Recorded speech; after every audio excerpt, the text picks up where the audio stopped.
તો પોતાની ટેરિફ પોલિસીને લઈને ટ્રમ્પે ફરી એકવાર પુનરોચ્ચાર કર્યો કે એમાં વધુ નરમાશની કોઈ આશા નથી. તેમણે કહ્યું કે અમેરિકા રેસિપ્રોકલ ટેસ્ટનો માર સહન કરી રહ્યું છે અને તેથી તેઓ પોતાના ટ્રેડિંગ પાર્ટનરની સાથે વધુ નરમાશનો વ્યૂહ નહીં રાખશે.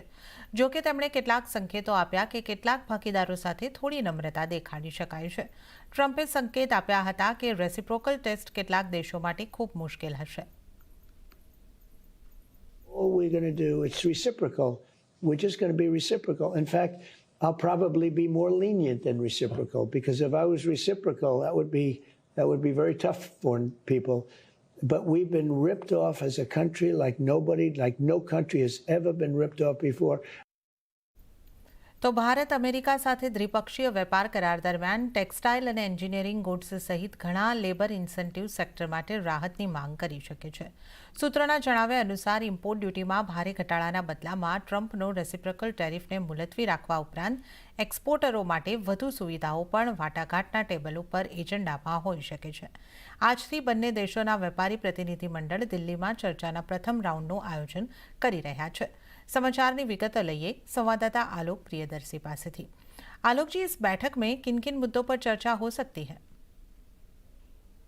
बिल्कुल, देखिए, आज से भारत और अमेरिका के बीच जो आधिकारिक द्विपक्षीय व्यापारिक समझौता है उसको लेकर चर्चा का आगाज हो चुका है और इस दौरान जो सूत्र बता रहे हैं कि भारत की तरफ से जो डिमांड रखी जा सकती है, खासतौर से लेबर इंटेंसिव सेक्टर्स के लिए रिलीफ मांगी जा सकती है अमेरिका से जो टैरिफ लगाता है उसको लेकर। और इसमें जो बातचीत चल रही है उसके मुताबिक जो टेक्सटाइल सेक्टर है, इंजीनियरिंग गुड्स हैं, जेम्स एंड ज्वेलरी है, फिशरीज है, इन तमाम जो सेक्टर्स हैं जहां पर लेबर इंटेंसिव का इस्तेमाल होता है वहां पर राहत की मांग कर सकता है, जो टैरिफ में कटौती की मांग की जा सकती है।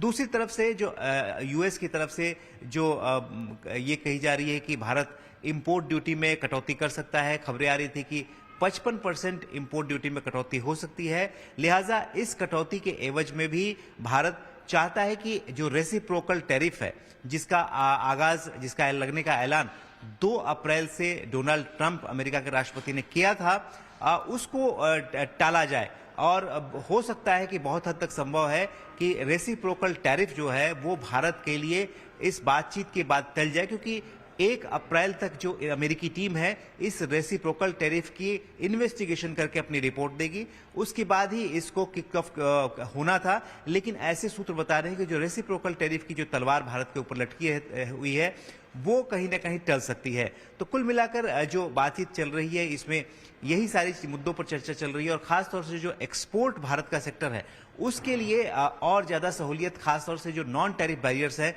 उसकी डिमांड भारत की तरफ से की जा सकती है। जी आलोक जी, इस पूरी जानकारी के लिए आपका धन्यवाद. તો હવે અમેરિકામાં પણ નાગરિકોએ દસ્તાવેજ બતાવવા પડશે. ટ્રમ્પે આવો આદેશ જાહેર કર્યો છે. યુએસની ફેડરલ ચૂંટણીમાં મતદાન કરવા માટે નાગરિકોએ તેમના દસ્તાવેજો દર્શાવવા આવશ્યક છે. વોટિંગ માટે રજિસ્ટ્રેશન સમયે નાગરિકતા સંબંધિત દસ્તાવેજો આપવાના રહેશે. નાગરિકતાનો દસ્તાવેજી પુરાવો જેમ કે પાસપોર્ટ ફરજિયાત રહેશે અને ખાતરી કરશે કે ચૂંટણીના દિવસે તમામ મતપત્રો પ્રાપ્ત થાય. ટ્રમ્પે આ અંગે ભારત અને બ્રાઝિલનું ઉદાહરણ પણ આપ્યું હતું. તેમણે કહ્યું કે ભારત અને બ્રાઝિલ મતદારોની ઓળખને બાયોમેટ્રિક ડેટાબેઝ સાથે જોડી રહ્યા છે, જ્યારે યુનાઇટેડ સ્ટેટ્સ મોટેભાગે નાગરિકતા માટે સ્વચકાસણી પર આધાર રાખે છે. ટ્રમ્પના મતે આ આદેશનો હેતુ ચૂંટણીમાં પારદર્શકતા અને નિષ્પક્ષતા સુનિશ્ચિત કરવાનો છે. તો રશિયા યુક્રેન યુદ્ધ હવે અટકી શકે છે. વ્હાઇટ હાઉસે માહિતી આપી છે કે પુતિન અને ઝેલેન્સ્કી હવે બ્લેક સીમાં યુદ્ધ વિરામ માટે સંમત થયા છે. મંગળવારે સાઉદી અરેબિયામાં યોજાયેલી વાતચીતમાં બંને દેશો આ વાત પર સહેમત થયા કે તેઓ બ્લેક સીમાં જહાજો પર સૈન્ય હુમલો નહીં કરશે. આ સિવાય બંને દેશોએ એનર્જી ઇન્ફ્રાસ્ટ્રક્ચર ઉપર હુમલો ન કરવાની ડીલ માટે પણ પ્રતિબદ્ધતા દર્શાવી. યુક્રેનના રાષ્ટ્રપતિ ઝેલેન્સ્કીએ બ્લેક સીમાં હુમલો ન કરવાની ડીલને યોગ્ય પગલું ગણાવ્યું છે. જો કે રશિયાએ કહ્યું છે કે જ્યાં સુધી આર્થિક પ્રતિબંધો હટાવવામાં નહીં આવે ત્યાં સુધી સીઝ ફાયર ઇફેક્ટિવ નહીં થઈ શકે. તે જ સમયે અમેરિકાએ કહ્યું છે કે તેઓ ફર્ટિલાઇઝર અને એગ્રીકલ્ચર માર્કેટમાં રશિયન કારોબાર માટે પ્રયાસ કરી રહ્યા છે.